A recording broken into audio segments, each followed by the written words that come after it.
प्रश्न सकाळी विचारला की याचा कंटेंट काय असणार आहे. ठीक आहे, तुम्ही यूट्यूब चालू कराल, अनेक यूट्यूबर्स एकत्र येऊन काही शिखर संस्था स्थापन कराल, काय ना काहीतरी यंत्रणा उभी करावीच लागेल.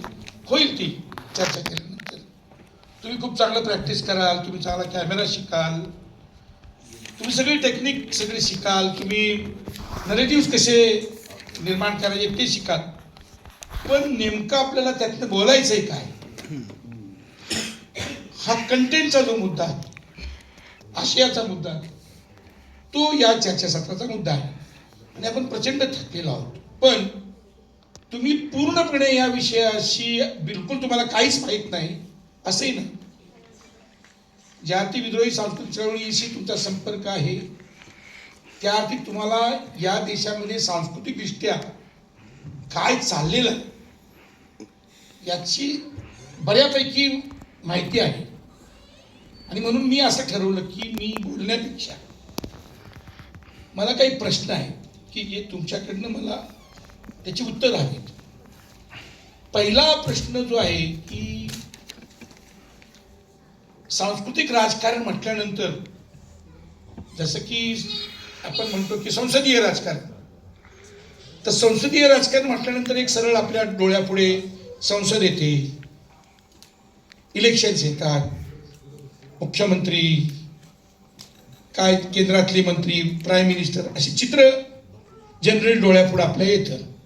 सत्तेच्या राजकारणाचं सगळं असं दिसायला लागतं. पण सांस्कृतिक राजकारण म्हटल्यानंतर तुमच्या डोळ्यासमोर काय येतं, असा मला प्रश्न आहे. कुणी उत्तर देऊ शकतं. एक माईक जो आहे ना तो पब्लिकमध्ये ठेवा कायमसाठी. आणि हे सगळे प्रश्न विचारून झाल्यानंतर धनाजी गुरव त्याचं एक कन्क्लूड करतील. मी फक्त प्रश्न विचारणार आहे की आता प्रश्न तुमच्या लक्षात आला का की डोक्याला त्रास आहे, काय त्रास आहे काय म्हणजे मला सांगा. हां, म्हणजे नाहीतर मग जबरदस्तीनं मी तुम्हाला काहीतरी विचारायचो. तुम्हाला बोलायचं आहे आणि तुम्ही बोला, बिंदास बोला. की संसदीय राजकारण किंवा सत्तेचं राजकारण म्हटल्यानंतर आपल्यासमोर एक विशिष्ट चित्र निर्माण होतं. तसं सांस्कृतिक राजकारण म्हटल्यानंतर तुमच्या डोळ्यासमोर काय चित्र येतं किंवा तुम्हाला कुठल्या कुठल्या गोष्टी आठवतात की सांस्कृतिक हे सांस्कृतिक राजकारण आहे. आणि जर ते माहीत नसेल तर मग थोडंसं मग आपण बोलू. Yes sir.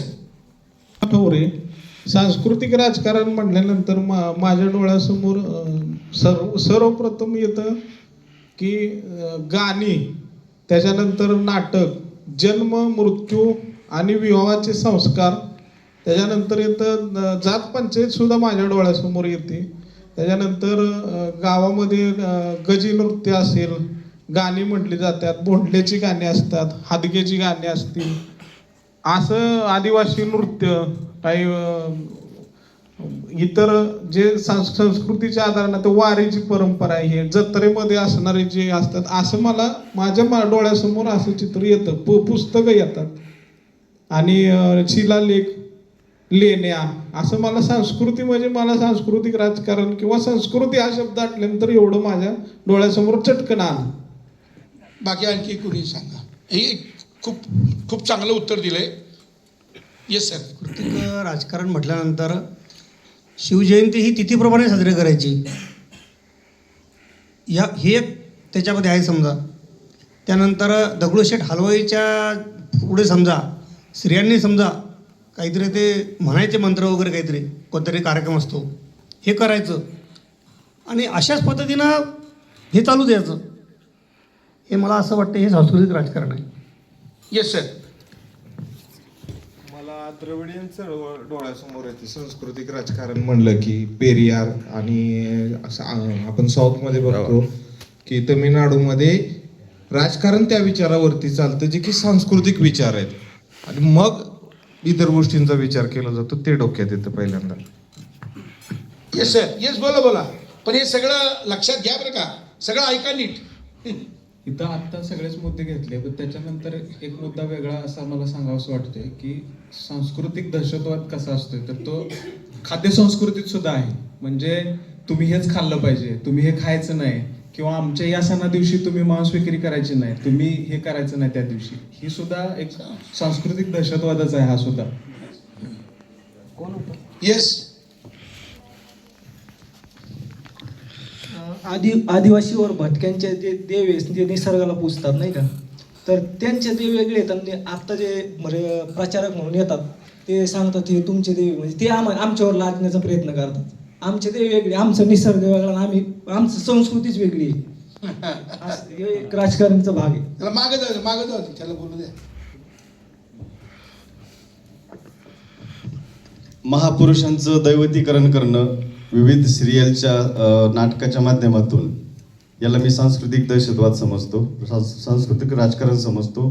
कारण ज्यावेळेस देवत्व बहाल केलं जातं त्यावेळेस त्या महापुरुषाचं त्यांनी जे जे काही केलेलं आहे ते सर्व कालबाह्य ठरत असतं, जे आता थोड्या वेळापूर्वी पैगंबर साहेबांनी सांगितलेलं होतं. येस, ये नाशिकचा पोरगा आहे, त्याला बोलू द्या. यंग पोरगा आहे. बोला सर बोला. माझं नाव दशरथ शिंदे, नगर जिडपीत काम करतो. सांस्कृतिक राजकारण म्हणजे पहिला महिलांच्या मेंदूवर आघात केला जातो. म्हणजे ते स्वामींच्या पूजेच्या माध्यमातून, परत टी व्ही केबल मालिकांच्या माध्यमातून, आणि दुसरं साड्यांच्या कलरच्या माध्यमातून. आणि पहिलं महिलांना जर हायजॅक केलं तर मग सगळं कुटुंब हायजॅक होतं. असं महिलांच्या भोवतीच सांस्कृतिक राजकारण चाललेलं आहे. आणि सरांना जे गावकीच्या संदर्भात जे सांगितलं होतं, जी आपली ग्रामीण परंपरा आहे, ग्रामीण गाणी आहेत, ग्रामीण कला आहेत, तर त्याचं जो खरा कलाकार आहे का तो उपाशी मरतो. आणि त्याचं सादरीकरण दुसरे लोक करतात आणि भाव खाऊन जातात. या पोराला. सांस्कृतिक राजकारण जेव्हा तुम्ही बोलले तेव्हा माझ्या मनात हे आलं की जे मनुवादी किंवा ब्राह्मण्यवादी आहेत त्यांचा जो विचार आहे तो विचार ते बहुसंख्य जो बहुजन समाज आहे त्यांवर जे थोपतात, किंवा आपल्या चळवळीच्या दृष्टीने की एक अब्राह्मणी जे आपल्याला शास्त्र निर्माण करायचं आहे किंवा जी चळवळ निर्माण करायची आहे ती एक अब्राह्मणी किंवा एक समाजवादी विचारांची चळवळ, जी जनसामान्यांचे जे मूलभूत संस्कृती आहे, खाद्य संस्कृती असेल, बोलण्याची पद्धत असेल, की म्हणजे पाणी किंवा पाणी अशा अनेक छोट्या छोट्या शब्दांपासून ते वाक्यांपासून, खाद्य संस्कृतीपासून, कपड्यांपासून, देवापासून किंवा इतर सगळ्यांपासून हे अजून कोणाला बोलायचे? दोन आहेत का? सर पण बोलताय. 3 आहेत, 3. आता 3 लास्टच्या मग आपण संस्कृती आणि सांस्कृतिक राजकारणाचं करू. 4 शेवटचा. मी अशोक दिवे. 5 5. सांस्कृतिक राजकारण याचा मी माझ्या माहितीप्रमाणे असा अर्थ लावला की हा महाराष्ट्र विविध महापुरुषांनी, उदाहरणार्थ संत नामदेव महाराज असतील, ज्ञानदेव महाराज असतील, तुकाराम महाराज यांनी तो घडवलेला आहे. आणि या विचारावर एक घाला घालण्याचं काम वेगळ्या पद्धतीने चालू आहे. याला मी सांस्कृतिक राजकारण म्हणेन. बाजूला त्यांना देऊन टाक. सर्व सांस्कृतिक राजकारण याला म्हणते सर्व. लक्ष द्या बरं काय सगळं. सर ऐकून घ्या. लास्टला मी प्रश्न विचारणार आहे. सर्व बोलले ना याला मला मान्यता आहे. त्याच्याबरोबर मी एक बोलतो का भारतामध्ये हिंदू मुस्लिम तहजीब आहे, संस्कृती, त्याला काउंटर करण्याचा प्रयत्न करू राहिले मनोवादी लोक. म्हणजे त्याच्यामध्ये हिंदू मुसलमान द्वेष पसरवून राहिले. त्याला काहीतरी म्हणजे एकता होईल भारतात, याच्यासाठी काहीतरी काम केलं पाहिजे. याला मी सांस्कृतिक राजकारण म्हणतो.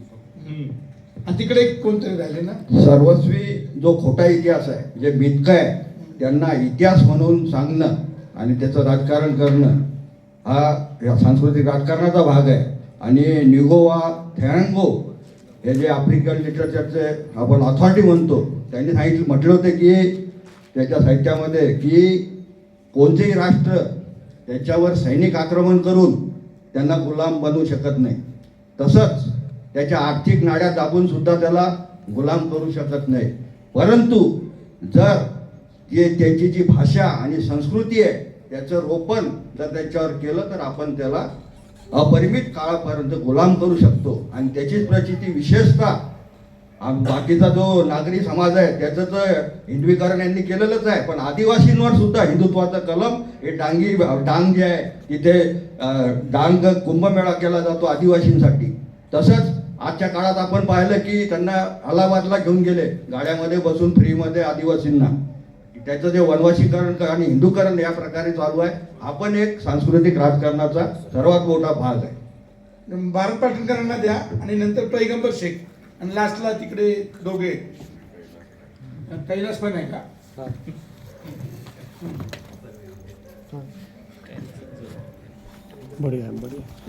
खरं म्हणजे संस्कृती आणि सांस्कृतिक राजकारण हे फार दोन टोक आहेत. त्यामुळं सांस्कृतिक राजकारणाची चर्चा करायची झाली पहिली संस्कृती तर नाही पहिली संस्कृतीची करा नाही तर नंतर करा. पण प्रश्न असा आहे की राजकारण आलं तर मग गणपती टिळकांनी वापरला गणपती उत्सव तसं करायला पाहिजे, ते सांस्कृतिक राजकारण आहे. किंवा मुंबईला असलेले काही सण आणि उत्सव हे जे गरबा वगैरे आहे हे इकडं गावाकडं आणले, हे सांस्कृतिक राजकारण आहे, ते मुद्दाम आणले गेले. तर अशा प्रकारे अनेक असे उत्सव आणि सण आहेत की जे एक प्रकारे ब्राह्मण्यवाद पसरवण्यासाठी आणि ब्राह्मण्यवादाच्या आधारावर सत्ता काबीज करण्यासाठी वापरले गेले. त्या सगळ्याचे वर्णन करायची काही गरज नाही, ते सांस्कृतिक राजकारण आहे. पण मी खंडोबाच्या यात्रेला जातो हे सांस्कृतिक राजकारण नाही, ही संस्कृती आहे. म्हणजे कुलदैवतांच्या यात्रेला जाणं ही संस्कृती आहे, ती सांस्कृतिक राजकारण नाही. मी पंढरपूरच्या वारीला जातो, यामध्ये आता जर नवा ट्रेंड निर्माण झालेला आहे की ज्याने त्या राष्ट्रवादीच्या त्या कार्यकर्त्यावर पुढाऱ्यावर हल्ला केला, तो सांस्कृतिक राजकारण आहे. आणि जे आत्ता चालत आलेलं आहे की हजारो लाखोंच्या संख्येनं लोक जातात, ही संस्कृती आहे. गावागावातले जे पूर्वीचे जुने सण आहेत ही संस्कृती आहे. आणि त्या सणांचं परिवर्तन जर तुम्ही कोणी करायला लागलात, कुठलाही पार्टी किंवा कोणी विभाग, अगदी रामायणाची चर्चा ज्या तऱ्हेने पूर्वीच्या काळामध्ये उघडपणे होत होती की रामानं सीतेवर कसा हल्ला केला, या ओव्या वगैरे आहे, या ओव्यांच्या मध्ये सरळ सरळ राम राम म्हणून राम हलक्या दिलाचा सख्यानं सांगू किती नाही सीतेच्या तोलाचा, अशा सकट सगळ्या ओव्या आहेत. तर या सगळ्यांच्या पलीकडे जाऊन ज्या वेळेला त्याचं राजकारणासाठी वापर केला जातो त्यावेळेला देवदेकांचा सुद्धा राजकारणासाठी वापर केला जातो. खंडोबाच्या यात्रेचा, बिरोबाच्या यात्रेचा तिथे राजकारणी जाऊन ज्या वेळेला ते सगळं ताब्यात घेऊन सगळं चालवतात, प्रयत्न करतात, त्यावेळेला ते सांस्कृतिक राजकारण होतं. आणि अशा या परिस्थितीमध्ये ती कशाला म्हणायचं आणि सांस्कृतिक राजकारण कशाला म्हणायचं याच्यावरच एक शिबिर घेण्याची गरज आहे असं माझं मत आहे स्पष्टपणे. आणि त्याशिवाय हे एवढ्या छोट्या ह्याच्यात होणार नाही, छोट्या ह्याच्यात होणं शक्य नाही. आणि त्या दृष्टीने आपण विचार करायला पाहिजे. पैगंबर शेख त्यांना बोलू द्या, मग तिकडे दोघं बोलणार आहेत सोबत शेजारी शेजारी. सर, वारकरी परंपरा वारकरी संप्रदाय ही भारतीय संस्कृती आहे. तर आत्ताच आपण पाहिलं की त्यामध्ये मनोवादी माता राहतो, त्याच्यामध्ये बसला तर ते एक धार्मिक राजकारण आहे. आणि तसंच ते विषय सोडला आणि जर आपण सामान्य माणूस आहे एखादा जर त्या वारीवरीमध्येच संविधान घेऊन गेला तर त्याला अर्बन नक्षलवादी घोषित अर्बनी नक्षल म्हणणं हा सगळ्यात मोठं राजकारण आहे सर. पैगंबरला बोलू द्या. तो की संविधानाच्या समोर हात जोडून पाया पडून संविधानाची सगळी मूल्ये पायाखाली तुडवणे याला सांस्कृतिक राजकारण म्हणतात असं मला वाटतं. आणि सांस्कृतिक राजकारण फक्त निगेटिव्ह अंगाने न घेता पॉझिटिव्ह अंगाने पण घेऊ शकतो आपण. की मशिदीमध्ये आपण संविधान सांगू शकत नाही असं ज्यावेळी सांगितलं जातं त्यावेळेस श्यामसुंदर महाराज सोनर यांना मशिदीमध्ये शेकडो मुस्लिमांच्या समोर संविधानाची मूल्ये, संतांचे विचार सांगायला लावणं हे देखील सांस्कृतिक राजकारणच आहे. ठीक आहे. मला जे बोलायचं होतं, मला वाटतं की अनेक लोकांकडून तो मुद्दा आलाय, तर मी नाही बोलत आहे. ओके, साबळेंना द्या. आपण जे मुद्दे घेतलेत त्यामध्ये मला थोडं ऍड करायचंय. शाळेमध्ये केशवा माधवापासून सुरुवात करायची, या कुंदेंदू तुषार हार धवलापासून सुरुवात करायची आणि ती शाळा वंदे मातरम म्हणत भारत मातेचा फोटो, हातामध्ये त्रिशूळ आणि एका हातावर स्वस्तिक ह्या विषयावर संपवायची. हे सुद्धा सांस्कृतिक राजकारण आहे जे फार खोलवर आहे. आता मला वाटते आपण तुम्हाला बोलत आहे कुणाला, बरं सरांना बोलू द्या. माझं काय ना, मी सांस्कृतिक राजकारण म्हणजे काय असाच आपला प्रश्न आहे. तर मला असं वाटतं की राजकारण हे सत्ता प्राप्तीसाठी केलं जातं, मग ते धार्मिक असेल, राजकीय सत्ता असेल, सामाजिक सत्ता असेल, आर्थिक सत्ता असेल. त्यामुळे सत्ता प्राप्तीसाठी जे काही सांस्कृतिक राजकारण केलं जातं त्याला आपण सांस्कृतिक राजकारण म्हणू. मात्र सांस्कृतिक राजकारण नेमकं कशा माध्यमातून केलं जातं हे आपण पाहिलं पाहिजे. मानवी संस्कृती ज्या पद्धतीने विकसित झालेली आहे, माणसाचा जो इतिहास आहे, मानवी इतिहास आहे आणि विशेषतः या संस्कृतीचा इतिहास आहे, याचं इंटरप्रिटेशन किंवा मिसइंटरप्रिटेशन करून जी सत्ता प्राप्त केली जाते आणि त्याच्यासाठी जे मीन किंवा जे माध्यम आहे त्याला सांस्कृतिक राजकारण असं आपण म्हणू शकतो. मला याच्यामध्ये आता जे संस्कृतीचे वेगवेगळे घटक सांगितले म्हणजे धर्म असेल, इतिहास आहे, यासोबतच पुरुष असतील, स्त्रिया असतील, यांचा जो इतिहास आहे आजपर्यंतचा किंवा त्यांच्याबद्दलचे आजपर्यंतच्या ज्या सामाजिक धारणा आहेत, सांस्कृतिक धारणा आहेत आणि याच्यामधनं अगदी महापुरुषांचे उल्लेख झाले. या वेगवेगळ्या सांस्कृतिक प्रतीकांचा वापर करणं किंवा गैरवापर करणं आणि याच्यातून सत्ता प्राप्ती करणं, याच्यासाठी जे काही केलं जातं, जे काही घडवलं जातं आणि लोकांचं मत ठरवण्यासाठी ज्या पद्धतीनं संस्कृतीचा वापर केला जातो, चांगल्या पद्धतीनं पण करता येतं आणि वाईट पद्धतीनंही करता येतं. आणि ह्या आकलन लोकांचं बदलणं किंवा त्यांचं मत ठरवणं आणि लोकांचं मत ठरवण्यासाठी जे काही आपण सांस्कृतिक आधार घेतले जातात, मग ते चांगल्या पद्धतीने घेऊ देत, वाईट पद्धतीने घेऊ देत. मात्र हे चुकीचे सांस्कृतिक आधार घेऊन किंवा चांगले सांस्कृतिक आधार घेऊन ज्यावेळी सत्ता प्राप्त केली जाते आणि त्यासाठी जे काही सगळ्या क्लुप्त्या वापरल्या जातात आणि जे प्रतीकांचं राजकारण केलं जातं, ह्याला आपण सांस्कृतिक राजकारण म्हणावं असं मला वाटतं. काळामध्ये विवाह सोहळ्यामध्ये छत्रपती शिवाजी महाराजांची आरती म्हटली जाते, त्यांना ओवाळलं जातं, हे देखील एक सांस्कृतिक राजकारण. म्हणजे एकदा मी मित्राला गेलो, तिथं गणपतीची मूर्ती ठेवली समोर आणि शिव आरती द्यायची नाही का, त्यांनी शिव आरती करून ते लग्नात पाडलं होतं. आणि प्लस सांस्कृतिक राजकारण हे म्हणता येतं की दुराजोड असेल, त्या माध्यमातून लोक तुम्ही किती जोडतात नाही का. आपण बघितली विद्रोही सांस्कृतिक चळवळ आहे, ही विद्रोही सांस्कृतिक चळवळ काय करते की विद्रोह आपण नाही का लोकांच्या मध्ये जागृत करून राहिलो, तर ते पण त्यांचं राजकारण करतात. आता मला वाटतं की अरे मी आयशा शेख, पैगंबर शेखची वाईफ. काय नाही सांगते मी काय.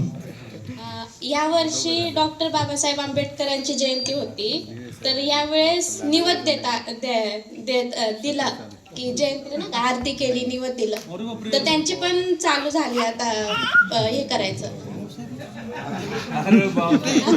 लय डेंजर.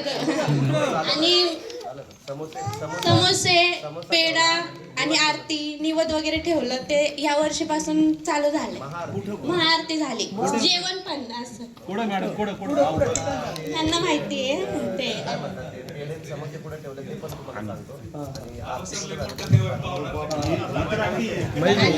मोठा विषय खूप वेगळा आणि ते वेगळीकडेच चाललंय असं झालं. राजकारण म्हणजे एखाद्या ठिकाणी समजायचं शुभेच्छा वगैरे द्यायला जे लोक येतात का, सांस्कृतिक ठिकाण म्हणजे दशक्रिया विधी असेल, कुणाचं लग्न समारंभ असेल, जे राजकारणी लोक येतात आणि ज्या शुभेच्छा देतात ते सांस्कृतिक राजकारण आहे. चला बोलू. माझं असं मत आहे की आपण सगळेजण सांस्कृतिक राजकारण याच्यावरती चर्चा करतोय, पण आता सध्या वारीचा फॅट सगळीकडे झालेला आहे. जे तो आपल्या घरातला मुलगा किंवा काय आपण त्यांना वारीतले अभंग किंवा वारीत पाठवतो. तर माझं असं मत आहे वैयक्तिक की आपण चळवळीतले कार्यकर्ते की अभंग, संत तुकाराम महाराजांचे अभंग आणि डॉक्टर बाबासाहेब आंबेडकरांचे संविधान यांच्या कलमाचं जर सांगड करून जर आपण ते लोकांपर्यंत पोहोचवलं तर त्याला संस्कृती राजकारण, पण नवं संस्कृती राजकारण. ओके, आता बऱ्याच लोकांनी याचे नीट आकलन करण्यासाठी जसं डॉक्टर म्हणाले की एक मोठं शिबिर घेण्याची गरज आहे. ते काय एका तासात 2 तासात होणार नाही. पण संस्कृतीची व्याख्या अनेक लोकांनी करण्याचा प्रयत्न केला, त्यांना पूर्ण व्याख्या करता आली नाही. माणसानं निसर्गाच्या विरोधामध्ये जो लढा दिला आणि त्यातनं जे काय आपण घडवलं आणि पुन्हा निसर्गाशी जी मैत्री केली, त्यातनं जे काय मानव समाज घडला, त्याला काही लोक संस्कृती असं म्हणतात. त्याचबरोबर संस्कृती म्हणजे आपल्याला ज्या जाणीवा आणि नेणीवा घडतात माणसाच्या. नेणिवेचा पत्ता नव्हता, बरेच वर्ष आपल्याला माहीत नव्हतं, पण ते माहीत पडलं. माणसाच्या जाणीवा आणि नेणीवा ज्यातनं घडतात ती सांस्कृतिक प्रक्रिया असते. त्या प्रक्रियेतनं माणसाच्या जाणीवा आणि नेणीवा घडतात आणि त्यातनं 2 प्रकारचे संस्कृती घडतात. एक भौतिक संस्कृती आणि एक दुसरी जी संस्कृती आहे ती साधारणपणे आत्मिक किंवा असं आपण ज्याला काय म्हणतो आपण म्हणजे विचार, तत्वज्ञान, इतिहास, साहित्य, कला हे. आणि भौतिक संस्कृती म्हणजे आपण शेती करायला लागलो. येस सर, आपण शेती करतो, आपण इमारती बांधतो, आपण जे काही भौतिकदृष्ट्या सगळं काही उभं करतो, अशा 2 संस्कृती मानवाने उभ्या केलेल्या आहेत. आता ही सगळी संस्कृती जी असते ती सगळ्यांची एकच असते का? तर नाही. आता तुम्ही पण सांगताना सगळं वेगवेगळ्या पद्धतीने, तर सगळी अशी एकच एक संस्कृती नसते. समग्र मानव समाजाची एक संस्कृती असं नसतं. तर 2 ढोबळमानाने गोष्टी दिसतात, 2 दिसतात. एक गोष्ट तुम्हाला सगळ्यांना माहिती आहे, मी सांगितलेली आहे कधी कधी, की एक शेतकरी असतो आणि आता समजा आता पाऊस पडला, पण 1-1.5-2 महिन्यापूर्वी नांगरटी बिंगरटी हे सगळं चालायचं आपल्याकडे. आता ते ट्रॅक्टरने करतात, पूर्वी बैल लावायचे. तर तो शेतकरी शेतीची मशागत करत असतो आणि दुपार होते, त्याची जी बायको आहे ती भाकरी वगैरे घेऊन येते. बैल सोडतात, झाडाला बांधतात, वैरण टाकतात, दोघेजण जेवायला बसतात आणि ते दोघं आपले बोलत असतात. तेवढ्यात त्या नांगरटी झालेल्या शेतातनं एक असा भगवा वस्त्र घातलेला असा एक साधू येतो. साधू येत असतो आणि प्रचंड त्याला घाम बिम फुटलेला असतो, टेन्शनमध्ये असतो. तर ते जसं जसं जवळ येतं तर सगळ्या खेड्यातल्या लोकांची एक संस्कृती आहे की आपण जेवायला बसतो तर लगेच बोलतो ना की या जेवायला. तर तसं ते साधू येतो, ते म्हणजे बुवा म्हणे, महाराज म्हणे जेवा, या जेवायला. तर म्हणला मी नाही जेवू शकत, म्हणला मला लय टेन्शन आहे. तर तो शेतकरी म्हणतो कसलं टेन्शन आहे तुम्हाला? आता तुम्ही तर संन्यास घेतला राव, आता तुम्हाला कसलं टेन्शन? टेन्शन तर आम्हाला पाहिजे, आम्हाला संसार आहे, घर आहे. म्हणला नाही नाही मी लय टेन्शनमध्ये आहे. तर म्हणलं काय झालं काय तुमचं? तर तो सांगतो मी तर संन्यासी आहे, असं आहे तसं आहे. बाजूच्या गावामध्ये माझी कपड्याची पेठ होती, त्या सगळ्या कपड्याच्या पेठेवर लात मारून मी संन्यासी झालो, हे तर तुम्हाला माहिती आहे. म्हणलं आता टेन्शन काय तुम्हाला? तुम्ही सगळं सांगता टेन्शन काय? तर म्हणला मी येत होतो तुमच्या नांगरटीत आणि त्या नांगरटीतनं येत असताना मला एक सोन्याचं कडं सापडलं. तर माझ्या मनामध्ये द्वंद्व सुरू झालं. तर म्हणले काय? तर हे कडं आपल्याला ठेवावं की द्यावं, हे द्वंद्व सुरू झालं. मग म्हणले आता कसं काय? मला त्याच्यामुळेच तर मला टेन्शन आलं होतं. आता मी डिसिजन घेतलं म्हणे. म्हणले काय डिसिजन घेतलं? तर म्हणला हे कडं तुमच्या शेतात सापडलेलं आहे. काय म्हणला? हे कडं तुमच्या शेताच्या नांगरटीत सापडलेलं आहे, म्हणून हे कडं मी तुम्हाला द्यायचा निर्णय घेतला. तर शेतकरी म्हणतो महाराज बुवा, सापडते ते आमचं नसतं, उगवते ते आमचं असतं. तर या जगामध्ये एक उगवणाऱ्यांची संस्कृती आहे. सर्व जगभर जे उगवतात, जे निर्माण करतात, ज्यांना सापडतं किंवा ग्रॅब करतात किंवा कब्जा करतात, त्यांची एक संस्कृती आहे. आणि उगवणाऱ्यांची एक संस्कृती आहे. त्याच्यामुळे या जगामध्ये असे पोलरायझेशन आहे. आता हे उगवणाऱ्यांमध्ये सगळ्यांची संस्कृती एकच आहे का, तर नाही, ते वेगवेगळी आहे. परंतु लुटणाऱ्यांची संस्कृती मात्र थोड्याफार फरकानं इकडे तिकडे बघितलं तर ती लुटणाऱ्यांची संस्कृती स्पष्टपणे आपल्याला दिसते. आणि ते त्या देशांमधले किंवा त्या समाजांमधलं सांस्कृतिक राजकारण त्यांच्या हिशोबाने करतात. मग आता राजकारण म्हणजे काय, तर लोक राजकारण म्हटल्याबरोबर लोकांना असं वाटतं की काहीतरी म्हणजे राजकारण म्हणजे फार वाईट गोष्ट आहे असं वाटतं. कुणी आता तर आपलं स्वतःची ओळख मी राजकीय कार्यकर्ता आहे अशी करून पण देत नाही. कारण लोक म्हणजे राजकीय कार्यकर्ता म्हणजे नक्कीच चोर, म्हणजे त्याच्यापासून 4 हात लांब राहा. एवढे राजकारणाच्या बद्दलचा तिरस्कार आणि घृणा जनतेमध्ये आहे. आणि ते कारण त्यांना तसा अनुभव खूप वाईट आहे. तर जसं एक सत्तेचं राजकारण या समाजामधली जी काही संपत्ती आहे, जी काही सेवा सुविधा आहेत, त्यांचं वाटप योग्य रीतीने करण्याचं आणि त्यासाठी काही योजना, काही प्रोजेक्ट हे निर्माण करण्यासाठी आणि सत्तेचं वितरण सगळ्यांमध्ये करण्यासाठी सत्तेचं राजकारण प्रामुख्यानं आहे, म्हणजे संकल्पना म्हणून. तसंच सांस्कृतिक राजकारण जे आहे हे सांस्कृतिक सत्ता निर्माण करण्याचं राजकारण आहे. आपल्याला वाटतं एकच सत्ता आहे, अर्थसत्ता. आपल्याला वाटतं भौतिक सत्ता एकच सत्ता आहे. आपल्याला वाटतं राज्य सत्ता एकच सत्ता आहे. नाही, या जगामध्ये एक सांस्कृतिक सत्ता नावाची पण गोष्ट आहे. आणि आपल्याला वाटतं कॅपिटल म्हणजे पैशाचं कॅपिटल हे एकच कॅपिटल आहे. नाही, एक कल्चरल कॅपिटल नावाची गोष्ट पण आहे. आणि ते आपला जन्म कुठे होतो, आपण कसे जगतो, त्यातून आपल्याला कुठल्या कुठल्या गोष्टी प्राप्त झालेल्या आहेत, त्यातनं ठरवतात की याच्याकडे कल्चरल कॅपिटल किती. कल्चरल कॅपिटल असतं आणि तुमची सांस्कृतिक स्थान पण असतं समाजामध्ये. पण जनरली जसं सत्तेचं राजकारण असतं त्याच पद्धतीचं सांस्कृतिक राजकारण सुद्धा खेळलं जातं. पण ते उघड नसतं. फार जसं की आपण इलेक्शनला उभं राहतो, आपण फॉर्म भरतो, आपण प्रचार करतो, तसं सांस्कृतिक सत्ता प्राप्त करण्यासाठी इतक्या उघडपणे कुणी काय करत नाही. ते चालतं. अगदी अँटिनिओ ग्राम्सी नावाचा एक इटलीचा एक मोठा संस्कृतीच्या क्षेत्रातला मोठा तत्ववेत्ता होऊन गेला आणि त्याने सांगितलं की हे दीर्घकाळ चालू असतं आणि ते इतकं बेमालूम पद्धतीनं तुमच्या डोक्यामध्ये घातलं जातं की ते नैसर्गिक आहे असं वाटतं.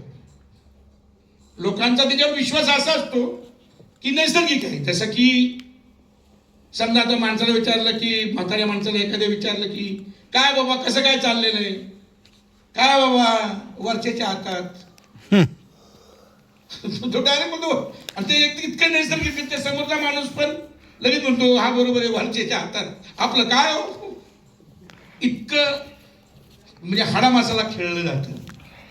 आणि ते करण्याची एक मेथडॉलॉजी आहे. ही सत्ता प्राप्त करून त्या संपूर्ण मानव समाजावर सांस्कृतिक सत्ता लादणं आणि गुलामगिरी त्याला ढकलणं याची एक मोडस ऑपरेंडी आहे. याला मी कल्चरल क्राईम म्हणतो. की अशा प्रकारे माणसाला गुलाम करणं आणि त्याला माहिती नाही पडत की तो गुलाम झालेला आहे.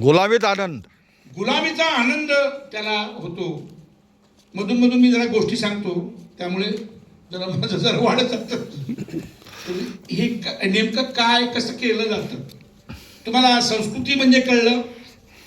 हॅलो हे डॉक्टर मी हां तुम्हाला संस्कृती म्हणजे कळलं.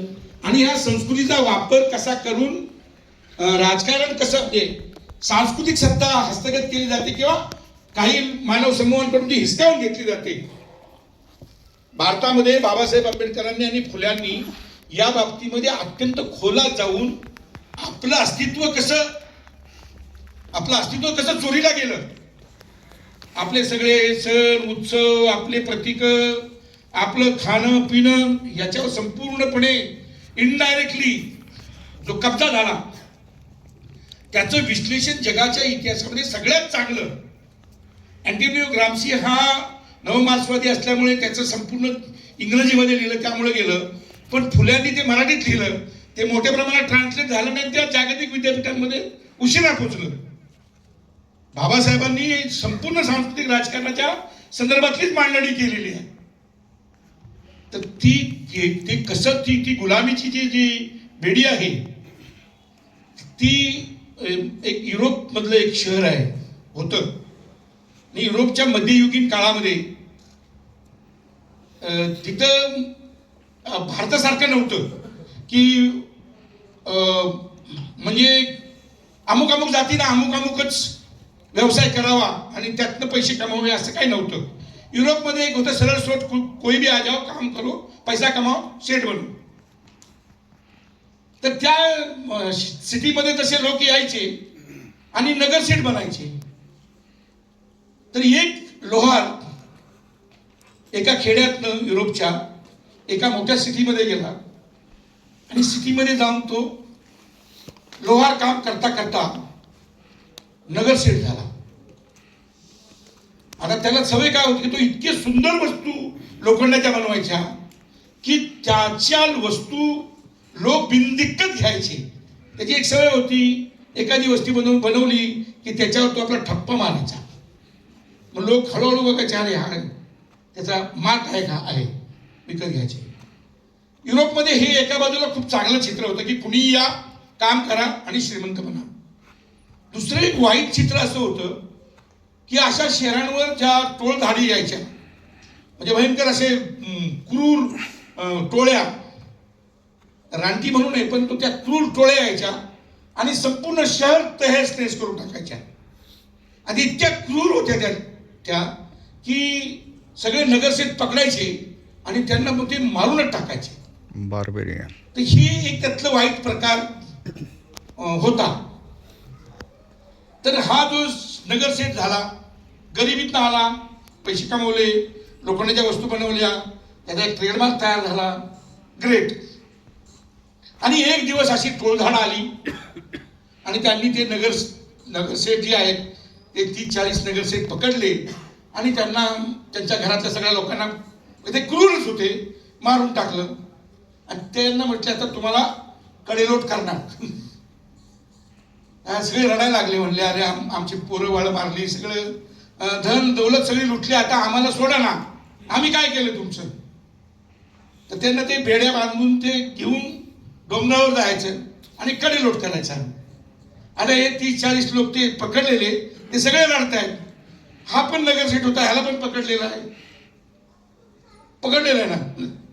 तर तो काय रडत बिडत काय नाही, ते जोडीदार बांधतात, दोन बांधतात ना बेड्या, एक इकडे माणूस असतो इकडे, तो शेजार त्याला विचारतो अरे हम सब लोग रो रहे, व्हाय यू आर नॉट क्राईंग, तू रडत का नाहीस, आता 5 मिनिटात मारणार आहे आपण.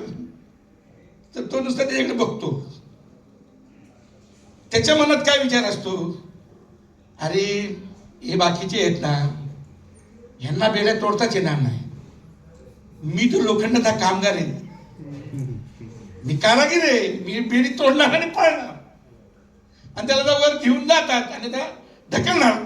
तेवढ्यात तो बोलतो आता बेडी तोडायची, मग तो बेडीकडे बघतो तर त्याचा ट्रेडमार्क असलेली ती बेडी असते, स्वतःची बेडी असते आणि तो नसते, ती रडायला लागतो.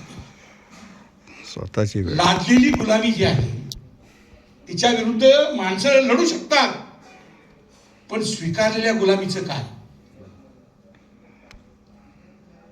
सांस्कृतिक राजकारण गुलामी स्वीकारून ती दृढ करण्याच्या कामात अतिशय वाकबगार असते. म्हणून जगातले अनेक तत्वव्यक्ती किंवा जगातले अनेक सत्ता ह्या दीर्घकाळ का टिकतात, कारण ती गुलामी हाडा मसाला खेळली असं जाते ना, ते आतमध्ये जाते आणि तिची सवय होते. आणि ते नॅचरल वाटतं. पूर्वी म्हणजे जे वाळवंटी प्रदेश आहेत, गल्फ, त्या गल्फमध्ये उंटावरनं व्यापार चालायचा. तर ते 50-50 उंट घेऊन जायचे, 50-50 उंट, आणि ते उंट रात्र झाली की त्या वाळवंटात बांधायचे आणि ते एक रावटी करून ते व्यापारी झोपायचे. आता एक दिवस काय होतं, ते गुलामान म्हणजे त्यांच्याबरोबर ते जे 50 उंट ते सगळं, त्याच्याबरोबर त्यांचे एक नोकर पण असतात. तर त्याचं काम असतं ते उंट रात्रीचं बांधणं, खोट्या ठोकायच्या, त्याला दावं लावायचं आणि मग तो झोपणार. आता ह्या दिवशी एका दिवशी काय होतं की तो ते उंट बांधतो, ते 50 उंट असतात आणि त्या 50 उंटांना बांधला जातो, ते एक दोरी नसते. तर तो मालकाला म्हणतो, अरे एक दोरी हरवली म्हणे, दोरीत नाही, आता ह्याला बांधायला पाहिजे ना रात्री, नाही तर कसं काय व्हायचं, नाही तर हा निघून जाईल. तर तो मालक म्हणतो, काय नको, काय टेन्शन घेऊ नको, लय वर्ष मी प्रवास करतो, नुसती ऍक्टिंग कर. म्हणतो काय करायचं, तर मला खोटं ठोकल्यागत कर, दोरी बांधल्यागत कर आणि गळ्यात अशी मारल्यागत कर आणि गाठ बांधून टाक. तो तसंच करतो, असं कुठे ठोकल्याची ऍक्टिंग करतो, दोरी काढली, गळ्याला बांधली, सगळं काय व्यवस्थित. आता सकाळ होते, 49 मिनिटं चालू लागतात, एक तिथंच आहे. तर माणसाला विचारतो, हा का नाही निघत? अरे बोला, चला रात्री बांधलंय ना तू, आपण मला ऍक्टिंग केली, मला परत ऍक्टिंग कर. बोला काय करू, दोरी सोडल्याची ऍक्टिंग कर. माणसावर हे प्रयोग होत असतात आणि आपल्या सगळ्या ज्या गुलामी ज्या निर्माण केल्या जातात त्याच्या पाठीमाग हे कल्चरल हेजिमनी निर्माण करतात पहिले. आता कल्चरल हेजिमनी ही खूप मोठी एक्सप्लेन करण्यासारखी टर्म आहे, आपल्याला वेळ नाही त्याचा. परंतु एक अदृश्य अशी, मी जे बार बार म्हणतो ना, अरे भाई भेजा सांभालो, भेजे का पाकिट सांभालो बोलतो ना गाण्यामध्ये, तर ती एक अशी एक अदृश्य व्यवस्था आहे की ते तुमच्या मेंदूवर सातत्यानं काम करत असते, पण तुम्हाला ते माहीत नसतं. म्हणजे आपले सुद्धा, आता आपण बघतो ना, आपल्या सुद्धा नेणीवा कधी कधी इतक्या बॅकवर्ड असतात आणि ते आपल्याला माहीत नसतात, कारण आपल्या नेणीवांवर काम केलेलं असतं या व्यवस्थेनं, की आपण स्वतःला कोण समजत असतो किंवा आपण कसे रिॲक्ट होतो, स्त्रियांबरोबर कसे रिॲक्ट होतो, आपल्यापेक्षा खालच्या जातीच्या माणसांबरोबर कसे रिॲक्ट होतो, इतर धर्माच्या माणसांशी कसे रिॲक्ट होतो, हे नेणीवेमध्ये खोल गेलेलं असतं. आणि त्याच्या पाठीमागे एक सांस्कृतिक राजकारण सातत्यानं काम करत असतं. हे भारतामध्ये जनरली फुले आणि बाबासाहेबांनी त्यांनी सांगितलं की हे ब्राह्मण्यवादी विचारांचं ही हेजिमनी आहे. त्यांनी त्या भाषेत नाही बोलले, पण नवमार्क्सवाद्यांनी नंतर त्याचं जे इंटरप्रिटेशन केलेलं आहे ते म्हणतात दिस इज अ ब्राह्मिनिकल हेजिमनी. आता ते ब्राह्मिनिकल जे आहे ना, ब्राह्मण्यवादी विचाराची हेजिमनी विचार वर्चस्ववाद, मराठीमध्ये विचार वर्चस्ववाद म्हणतात. ते विचार वर्चस्व तुम्ही जे काय आता मागाशी वर्णन केलं त्यातनं ते वाहत असतं. त्याने एकाने सांगितलं की शाळेमध्ये वेगळ्या पद्धतीनं, जत्रेमध्ये वेगळ्या पद्धतीनं, कुठे आणखी, म्हणजे सगळ्यांनी तुम्ही वर्णन केली की वारीत वेगळ्या पद्धतीनं. हे विचार प्रवाह नेहमी अशा पद्धतीनं काम करत असतात. ही संकल्पना जी आहे ती अजूनही नीटपणे आपल्याला खोलात जाऊन, हे जे भाषण आहे ना, हे फक्त म्हणजे सुरुवात, ओपन युअर माइंड. मी मुद्दाम म्हणून ते खोलात जाऊन लिहिलं नाही, आता ते एवढं झालं असतं नाही, छोटं लिहिलेलं आहे की फक्त इंट्रोडक्शन.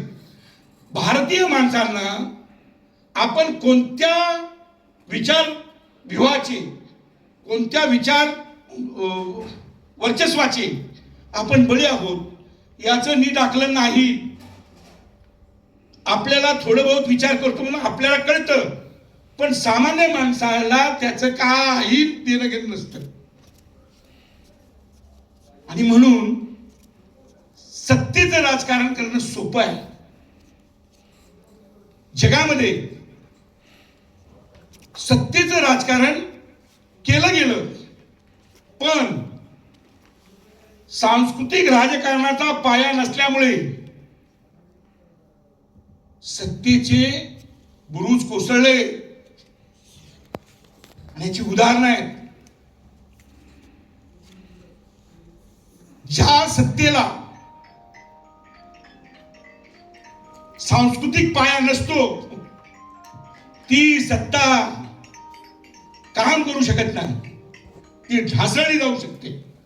आणि आज संघ परिवारानं जे भारतीय जनतेच्या विरोधामध्ये जे सांस्कृतिक राजकारण केलेलं आहे ते विध्वंसक राजकारण मी म्हणतो.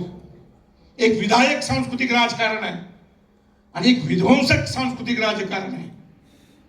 हे जे विध्वंसक राजकारण केलेलं आहे त्याच्या आधारावर ते बोलतायत हम जाने के लिए नहीं आए, हम जाने वाले नहीं है. आम्ही जाण्यासाठी ही सत्ता घेतलेलीच नाहीये. याचा अर्थ असा आहे की सांस्कृतिक राजकारणाचा मोठा पाया, विघातक सांस्कृतिक राजकारणाचा मोठा पाया सिमेंट कॉन्क्रीट करून तिथं ठेवलेला आहे. आता आपल्याला लोकांना वाटतं की इलेक्शन मधून काय होईल का, तर ज्यांना इलेक्शन लढवायचे त्यांनी लढवावं, आम्ही त्यांच्या पाठीशी आहोत. जे जे संघ परिवार प्रणित पक्ष संघटना असतील त्यांना हरवण्यासाठी आम्ही आहोत. परंतु काही लोकांना असं वाटतंय आता की संपूर्ण यंत्रणा ताब्यात गेल्यामुळे, त्यांनी बाबासाहेबांचा पराभव त्या अर्थानं केल्यामुळे, यंत्रणा ताब्यात गेल्यामुळे संसदीय प्रणालीतून याचं उत्तर मिळणार नाही, अशा प्रकारचे काही लोक बोलू लागलेले. मी त्या बाजूचा नाहीये. मला वाटतं की जे जे हत्यार हातात आहेत ती सगळी वापरावी. संसदीय राजकारण पण करावं, इलेक्शनला पण उभं राहावं, पण त्याआधी सांस्कृतिक राजकारण जर केलं नाही तर तुम्ही निवडूनच येऊ शकत नाही. तुम्ही पैसे आहेत का तुमच्याकडे? करोडो रुपये आहेत का? नगरसेवकाच्या इलेक्शनला उभं राहायचं म्हटलं तर करोड रुपये, करोडोनी पैसा लागतोय. आता आपल्याला विचारांनीच लढावं लागेल ना. तो विचार तुम्ही राजकीय दृष्ट्या त्यांचे सगळे काढू शकता की काय काय काय काय काय काय केलं, पण आपलं स्वतःचं सांस्कृतिक राजकारण जर आपण नीट केलं तर या माणसांना आपण गोळा करू शकतो आणि एका लूज नेटवर्कमध्ये आणू शकतो. ज्यांनी या चुका केल्या इतिहासात की सांस्कृतिक राजकारणाला दुय्यम स्थान दिलं त्यांच्या सत्ता टिकलेल्या नाहीत. रशियन रिव्होल्यूशन झालं, उदात्त हेतून झालं. अखिल मानवजातीची सर्वांगीण मुक्तीचे विचार त्याच्या पाठीशी होता. राजकीय सत्ता ताब्यात घेतली, परंतु स्वतः अनेक कारण म्हणजे राजकीय सत्ता हातात घेतली पण स्वतःची सांस्कृतिक सत्ता उभी न केल्यामुळे रशिया कोसळला. त्याला अनेक कारण आहेत, त्यातलं एक महत्वाचं कारण पण त्यांनी स्वतःचं सांस्कृतिक राजकारण उभं केलं नाही. चीनचं पण तेच झालेलं आहे. आपल्या स्वातंत्र्य चळवळीचं पण तेच झालं. आपण लढून मिळवलेली लोकशाही हे आम्ही राजकीय यंत्रणा उभी केली, परंतु आमच्या स्वातंत्र्य संग्रामातल्या चळवळीनं पुरेसं सांस्कृतिक राजकारण उभं केलं नसल्यामुळे विद्रोही सांस्कृतिक चळवळीची स्थापना करावी लागलेली आहे. विद्रोही सांस्कृतिक चळवळीची ज्या अर्थी स्थापना महाराष्ट्रात होते याचा अर्थ चळवळी म्हणजे चळवळीच्या अंगाने ज्यांना मुक्तीच्या चळवळी आहेत त्या मुक्तीच्या चळवळीमध्ये आपण सांस्कृतिक राजकारण करायला कमी पडलो. हा कंटेंट समजून घ्या. ज्यावेळेला तुम्ही काही रील्स बनवाल, तुम्ही काय पोस्ट लिहाल, तर याचे डिटेल नरेशन जे नरेटिव्ज आहेत ते जर तुम्हाला नीट उभ्या करायचे असतील तर तुम्हाला सांस्कृतिक राजकारणाचा अभ्यास करावा लागेल. विदाउट दॅट आपण काहीतरी पुन्हा जुनच काहीतरी रेटॉरिक लिहू, त्याचं काही होणार नाही. नव्या पद्धतीचं सांस्कृतिक राजकारण कसं उभं राहू शकतं या बाबतीत आपण चर्चा करू. मला वाटतं की धनाजीनं मला जे काही सुचलं आहे किंवा मला जे काय वाटतंय, पण हे तुम्ही वाचा, कारण यातलं काहीच तुम्हाला सांगितलेलं नाही. हे आहे ते वाचा. आणि ते कशासाठी आहे? चर्चेचं जस्ट टू इंट्रोड्यूस, इंट्रोडक्शन आहे. तुमच्या डोक्यात फक्त ते बीज पडावं म्हणून आहे. हे काय उत्तर बित्तर नाही आहे, हे फार ग्रेट आहे अशातला काही भाग नाहीये. याच्यावर अनेक लोकांनी एकत्र येऊन हा मुद्दा आहे तो मुद्दा प्रायमरी करावा. मी तुम्हाला नीटपणे सांगतो आहे, संघ परिवारानं जे सांस्कृतिक राजकारणाचा व्ह्यू रचलेला आहे तो घाबरून जायची काहीच गरज नाही. पण त्यांनी तुमचे मेंदू अरेस्ट कशाच्या माध्यमातून केलेले आहेत, तर त्यांनी सांस्कृतिक राष्ट्रवादाचं मोठं गारुड उभं केलेलं आहे आणि त्याच्या पाठीशी धर्म आहे, विषारी आहे. अशा एका विषारी व्यवस्थेच्या विरोधामध्ये आपल्याला जर लढायचं असेल तर आपल्याला डबल ट्रिबल अभ्यास करावा लागेल. हे जी शिबिर जी आहे यातलं एक सेशन फक्त आपण याच्यावर घेतो. डॉक्टर भारत पाटणकर ज्या पद्धतीने म्हणाले की याच्यावर अख्खी शिबिरं घेण्याची गरज आहे, अभ्यासवर्ग घेण्याची गरज आहे. नव्या काळामध्ये नवसांस्कृतिक राजकारणाचे सुतोवाच काय असू शकतं याच्याबद्दलचे काही मुद्दे धनाजी गुरव मांडतील. धन्यवाद.